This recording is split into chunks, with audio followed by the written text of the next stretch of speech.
इस वीडियो में हम Allama Iqbal open university course code 1350 के स्प्रिंग 2025 का पेपर सॉल्व करेंगे। इससे पहले क्वेश्चन नंबर 1 से लेकर 6 तक का लिंक आपको डिस्क्रिप्शन में मिल जाएगा। क्वेश्चन नंबर 7 का ए पार्ट है, define harmonic mean and describe the property merits and demerits. सबसे पहले तो ये बात कर लेते हैं कि हार्मोनिक मीन क्या है। हार्मोनिक मीन भी एक तरह का एवरेज निकालने का एक तरीका है। हार्मोनिक मीन और अर्थमेटिक मीन दोनों एक दूसरे से बिल्कुल मिलते जुलते होते हैं। हार्मोनिक मीन अर्थमेटिक मीन का रेसिप्रोकल होता है, यानी उसका उलट होता है। अब जो हमारे पास अर्थमेटिक मीन होगा उसका फॉर्मूला निकालने का जो मेथड है वो है sigma Y by N. Sigma Y by N formula है, लेकिन हम हार्मोनिक मीन के लिए उस फार्मूले को उलट कर देंगे। एन ऊपर चला जाएगा, सिग्मा वाई नीचे आ जाएगा और वाई का भी उलट कर देना है, 1 बाय वाई कर देंगे। मतलब हार्मोनिक मीन एवरेज निकालने का एक मेथड है, अर्थमेटिक मीन का उलट है। उसके बाद हमने करनी है इसकी प्रॉपर्टीज़। प्रॉपर्टीज़ का मतलब होता है खसूसियत, खासियत। हार्मोनिक मीन की हमने कोई ख़ासियत बयान करनी है। अब उसकी ख़ासियत सबसे पहले वाली हमने जो लिखी है वो ये है कि अगर हमारे पास हार्मोनिक मीन की सारी वैल्यूज़ सी हो, मतलब सेम हो, तो हार्मोनिक मीन भी सेम ही आएगा। जैसे मिसाल के तौर पर अगर हार्मोनिक मीन निकालने के लिए कहा गया है और हार्मोनिक मीन में वैल्यूज़ हैं 5, 5, 5, मतलब सारी वैल्यूज़ ही सेम हैं, तो हार्मोनिक मीन भी उनका सेम ही आएगा, 5 ही आएगा हार्मोनिक मीन भी। उसके बाद नेक्स्ट प्रॉपर्टी है कि अगर किसी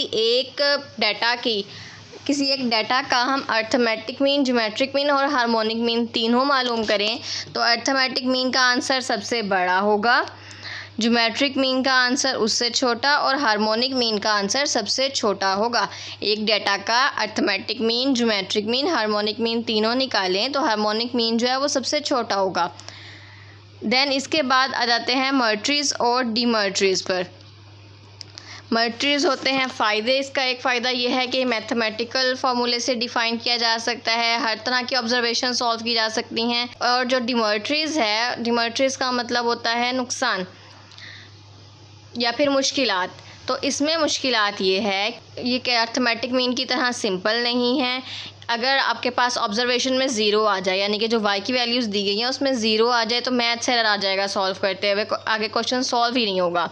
ठीक है। और इससे अगला वाला पॉइंट ये है कि जो छोटी वैल्यूज़ होती है ना, हार्मोनिक मीन उसको ज़्यादा वेट करता है और जो बड़ी वैल्यूज़ होती हैं उसको कम वेट करता है।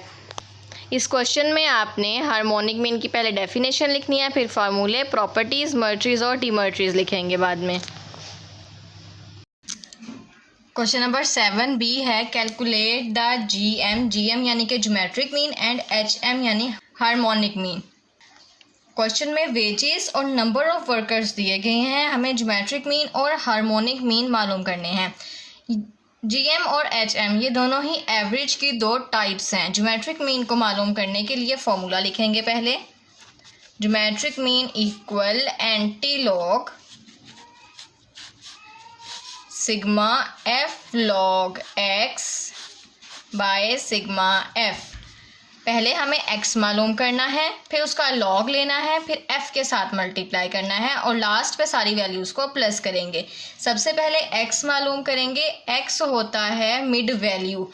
ये जो वेजेस दिए गए हैं इनके दरमियानी वैल्यू को x बोलते हैं। तो 0 और 40 के दरमियान में है 20। अगर आप लोगों को ऐसे समझ में नहीं आता कि इन दोनों के दरमियान में कौन सी वैल्यू है, तो इन दोनों को प्लस करके 2 पे डिवाइड कर दें। जैसे कि 40 + 80 डिवाइड 2 इक्वल 60, यानी कि इन दोनों के दरमियान में 60 है। 80 और 120 के दरमियान में है 100 और 120 और 160 के दरमियानी वैल्यू है 140। 160 और 200 के दरमियानी वैल्यू है 180 और उसके बाद 220, 260 एंड 300 सारी दरमियानी वैल्यूज़ मालूम करके हम एक कॉलम बना लेंगे। उसके बाद हमें इसका लॉग लेना है और जो आंसर आएगा उसको f के साथ मल्टीप्लाई करना है। सबसे पहले एक कॉलम बनाएंगे लॉग x का और उसके बाद एक कॉलम बनाएंगे f लॉग x का। log x लेने के बाद उसको हम f के साथ मल्टीप्लाई करते जाएंगे। जो नंबर ऑफ वर्कर दिया गया है ना, ये फ्रीक्वेंसी है, इसको हम f भी लिख सकते हैं। सबसे पहले log x लिखने के लिए log प्रेस करेंगे और x का पहला नंबर यानी कि 20, इसका जो भी आंसर आएगा उसको हम इस वाले टेबल में लिखेंगे। देन इसके अंदर फ्रीक्वेंसी मल्टीप्लाई करके, जो कि 6 है, मल्टीप्लाई 6 करके सेकंड नंबर हम f log x में लिखेंगे। इसी तरह नेक्स्ट है 60, तो पहले हम लेंगे log 60 जो कि आएगा 1.78 और फिर इसको हम 15 के साथ मल्टीप्लाई कर देंगे इक्वल 26.67। फिर उसके बाद हमने लेना है log 100, जो आंसर आएगा उसको लिख देंगे और 2 को 22 से मल्टीप्लाई करेंगे 44। देन अब log 140 मालूम करेंगे 2.15 और 2.15 को f यानी कि 30 के साथ मल्टीप्लाई करेंगे इक्वल 64.38। इसी तरह से अब नेक्स्ट हमने log 180 लेना है। जो आंसर आएगा उसको हम पहले वाले कॉलम में लिख देंगे और फिर उसके बाद इसको 45 के साथ मल्टीप्लाई करेंगे 101.49। देन नेक्स्ट अब हमें log 220 लेना है। जो आंसर आएगा उसको लिख देंगे और आंसर को 27 के साथ मल्टीप्लाई करेंगे 63.25। log 260 लेंगे और फिर इसको 13 के साथ मल्टीप्लाई करेंगे 2.41 log 260 आया, इसको हम 13 के साथ मल्टीप्लाई कर देंगे 31.39। देन अब हमने log 300 लेना है, तो जो आंसर आएगा उसको लिख लेंगे, फिर इसको 6 के साथ मल्टीप्लाई करेंगे 14.86। अभी जो हमने लास्ट वाला एक टेबल बनाया है f log x, इस वाली सारी वैल्यूज़ को प्लस कर लेंगे क्योंकि फार्मूले में ना f log x के साथ सिग्मा का निशान लगा हुआ है। तो जब हमारे पास ये वैल्यू कंप्लीट हो जाएगी इसकी सारी वैल्यूज़ को हम प्लस कर लेंगे। सबको प्लस करने पर हमारे पास आता है 353.85। अब यहाँ पर हम एंटी लॉग को एज इट इज़ लिख देंगे और सिग्मा f log x की जगह पे 353.85 लिखेंगे और सिग्मा f की जगह पे हम फ्रीक्वेंसी वाली सारी वैल्यूज़ को प्लस कर लेंगे 164। तो प्लस करने से जो वैल्यू आई वो हमने इधर डिनोमिनेटर में लिख देनी है। Anti log as it is आएगा, इन दोनों को डिवाइड करके लिखेंगे 2.16 और बाद में एंटी लॉग ले लेना है। एंटी लॉग लेने के लिए शिफ्ट दबाएंगे और लॉग वाला बटन दबाएंगे, फिर उसके बाद इक्वल तो 143.75। ये इसका यहाँ पर आंसर है। अब दो चीज़ें हमें मालूम करनी थी, ज्योमेट्रिक मीन और हार्मोनिक मीन। ज्योमेट्रिक मीन मालूम कर लिया, अब हार्मोनिक मीन के लिए वैल्यूज़ दोबारा से लिख लेंगे। जो हार्मोनिक मीन होता है ये अर्थमेटिक मीन का रेसिप्रोकल होता है, यानी कि अर्थमेटिक मीन का उलट। जैसे कि अर्थमेटिक मीन का हमारे पास फॉर्मूला होता है sigma F x by sigma F, तो इस वाले में हार्मोनिक मीन में सिग्मा एफ ऊपर चला जाएगा और एफ एक्स यहाँ पे मल्टीप्लाई हो रहा है ना, लेकिन हार्मोनिक मीन में ये डिवाइड होंगे। मतलब अर्थमेटिक मीन के फार्मूले को हम उलट कर देंगे तो हमारे पास हार्मोनिक मीन का फार्मूला बन जाएगा। अब हमें इसको न्यूमिनेटर में तो सिग्मा एफ लिखना है, क्वेश्चन में सिर्फ एक्स और एफ की ज़रूरत थी इसलिए मैंने वही वैल्यूज़ लिखी हैं। सिग्मा एफ आया था 164, तो सिग्मा एफ की जगह पे 164 लिख लेंगे। देन अब हमें एफ को एक्स के साथ डिवाइड करना है, एफ को एक्स के साथ डिवाइड करके एक न्यू कॉलम बना लेंगे। 6 डिवाइड 20 इक्वल 0.30। इन सबको डिवाइड करके इनकी हम वैल्यूज़ लिख लेंगे। एफ वाली वैल्यू को पहले लिखना है, एक्स वाली को बाद में लिखना है। 22 डिवाइड 100 करना है, 0.22, 0.21, 0.25, 0.12, 0.05 एंड 0.02 सारी वैल्यूज़ को डिवाइड करके लिखेंगे। अब फार्मूले के अकॉर्डिंग हमारे पास सिग्मा एफ बाई एक्स है, तो एफ बाई एक्स मालूम कर लिया। अब सिग्मा यानी कि इन सारी वैल्यूज़ को ऐड कर लेंगे, सबको प्लस करके हमारे पास आता है 1.42 और यहाँ पर हम लिख देंगे 1.42। नाउ इन दोनों को डिवाइड कर देंगे, 164 डिवाइड 1.42 इक्वल 115.49। ये आ गया हमारे पास हार्मोनिक मीन। इस सवाल में दो ही वैल्यूज़ मालूम करनी थी, ज्योमेट्रिक मीन और हार्मोनिक मीन। 10 नंबर का ये सवाल है, दोनों वैल्यूज़ हमने मालूम कर ली हैं। ज्योमेट्रिक मीन के लिए पहले हमें x मालूम करना था, उसके बाद उसका लॉग लेना है और फिर लॉग का जो आंसर होगा इसको फ्रीक्वेंसी के साथ यानी कि f के साथ मल्टीप्लाई करके एक न्यू टेबल बना लेंगे। उसके बाद f log x के टेबल को हम प्लस कर लेंगे और सिग्मा f निकालने के बाद इनको डिवाइड करके एंटी लॉग ले लेंगे। हार्मोनिक मीन के लिए x और f की ज़रूरत थी, इसलिए उन वैल्यूज़ को हम अगेन लिख लेंगे। हार्मोनिक मीन का फॉर्मूला लिखेंगे, सिग्मा f है 164, f को x पे डिवाइड करके एक न्यू कॉलम बनाएंगे, फिर उनको ऐड कर लेंगे। ऐड करने से 1.42 आता है, इन दोनों को डिवाइड करेंगे तो हमारे पास हार्मोनिक मीन आ जाएगा।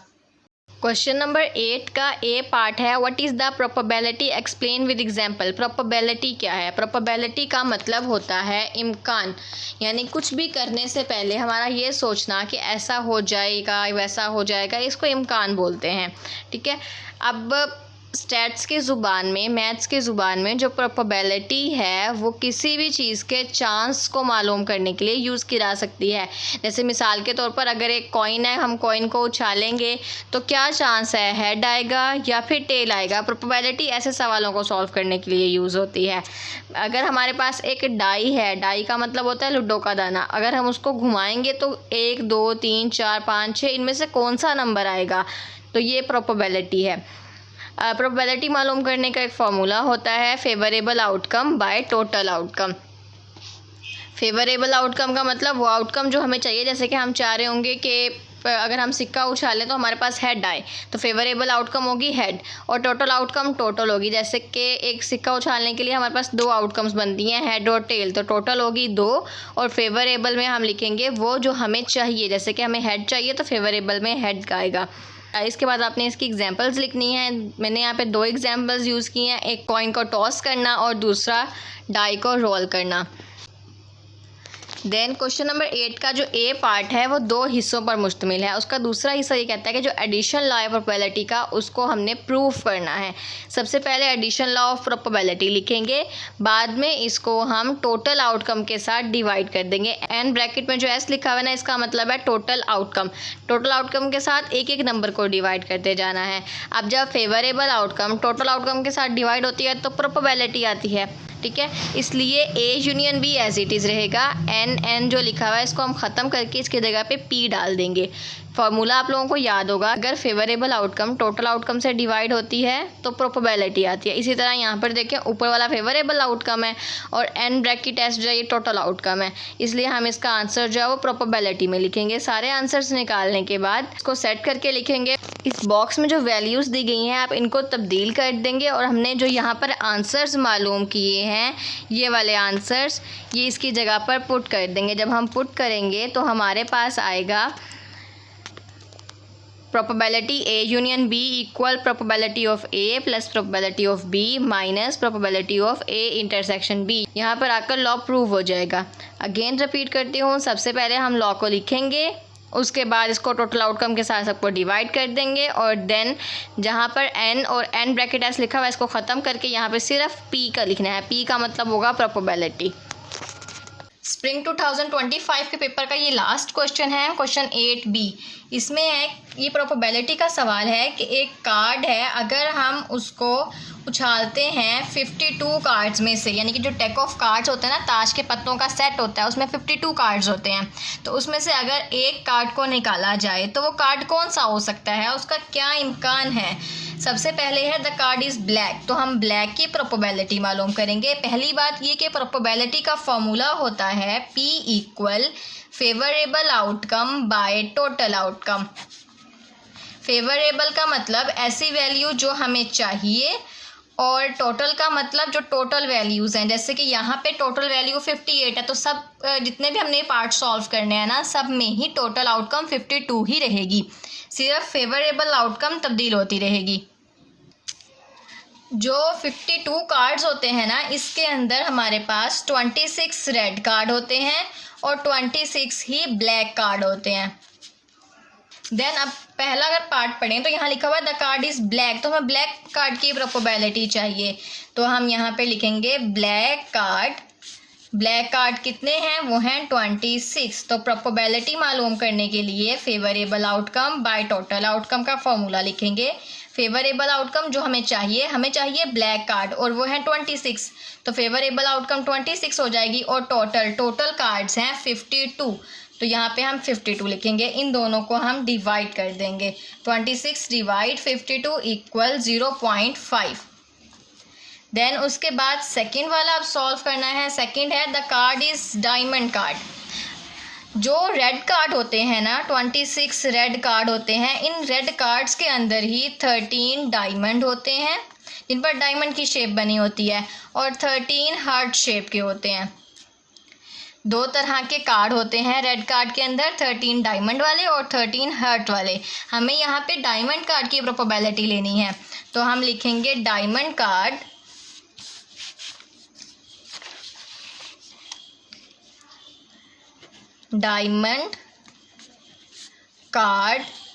इक्वल 13 डायमंड कार्ड हो गए और टोटल कार्ड हैं 52।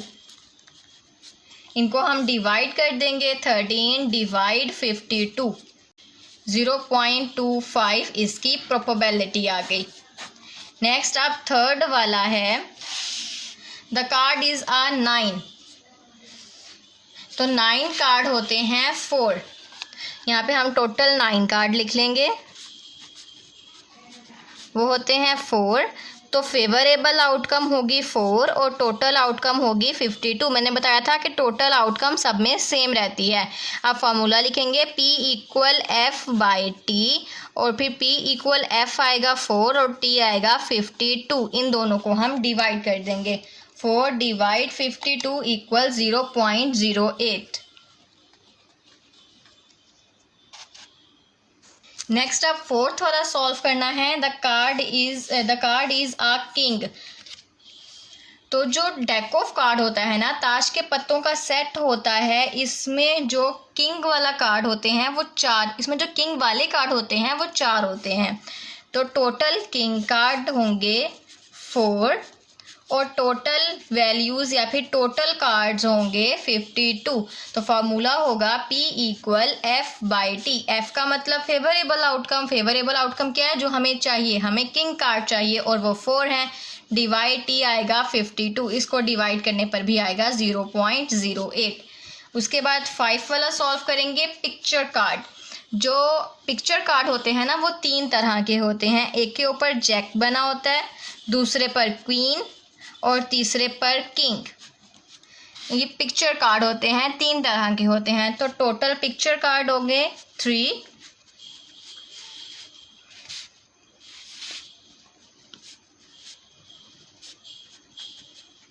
पिक्चर कार्ड होंगे 3 और टोटल कार्ड होंगे 52। तो हम प्रोबेबिलिटी को मालूम करने के लिए 3 को 52 के साथ डिवाइड कर देंगे इक्वल 0.06। उसके बाद लास्ट वाला मालूम करना है एक कार्ड का मतलब होता है ख़ास कार्ड। जो डेक ऑफ कार्ड होता है ना, ताज के पत्तों का सेट होता है, उसमें 4 इंपॉर्टेंट कार्ड्स होते हैं। तो हम एक कार्ड की तादाद लिखेंगे 4 और टोटल कार्ड्स आएंगे 52। प्रोबेबिलिटी को मालूम करने के लिए 4 को 52 के साथ डिवाइड कर देंगे इक्वल 0.08। इस तरीके से सारी वैल्यूज़ मालूम हो जाएंगी।